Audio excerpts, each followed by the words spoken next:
இன்றைக்கி பார்த்தீங்கன்னா கொஞ்சம் வித்தியாசமான சுவையில் தக்காளி தொக்கு தாங்க பண்ணியிருக்கிறோம். இந்த தக்காளி தொக்கில் அப்படி என்ன சேர்த்துருக்குன்னு பார்த்தீங்கன்னா, அப்பளம் நல்லா மொறுமொறுன்னு இருக்கிற அப்பளத்தை இந்த தக்காளி தொக்கோடு சேர்த்து நல்லா சூப்பரான ஒரு டேஸ்ட்டில் கொடுத்துருக்காங்க.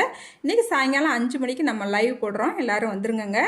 இப்போ இந்த தக்காளி தொக்கு செய்கிறதுக்கு ஒரு 5 அப்பளத்தை நல்லா பொரிச்சு எடுத்துக்கலாங்க. அதுக்கப்புறம் ஒரு கடாயில் 3 ஸ்பூனுக்கு எண்ணெய் சேர்த்துக்கலாம். இப்போ கொஞ்சமாக கடுகு சேர்த்துக்கலாம்.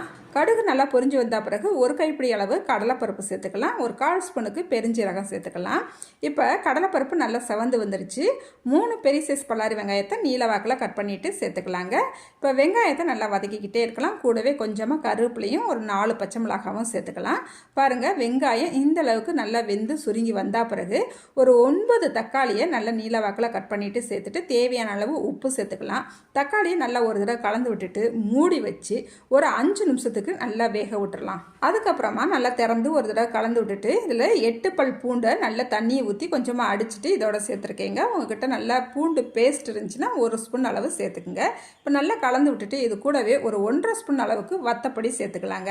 வத்தப்பொடி சேர்த்துட்டு மறுபடியும் மூடி வச்சு ஒரு 5 நிமிஷத்துக்கு அப்படியே மிதமான தீயில வேக விட்டுட்டு அதுக்கப்புறமா 100 ml தண்ணி சேர்த்துக்கலாம். தண்ணி சேர்த்துட்டு நல்லா கலந்து விட்டுட்டு மறுபடியும் ஒரு 2-3 நிமிஷத்துக்கு நல்லா வேக விட்டு எடுத்திங்கன்னா தக்காளியெல்லாம் நல்லா சாஃப்டாக சூப்பராக நம்மளுக்கு வெந்து வந்துடுங்க.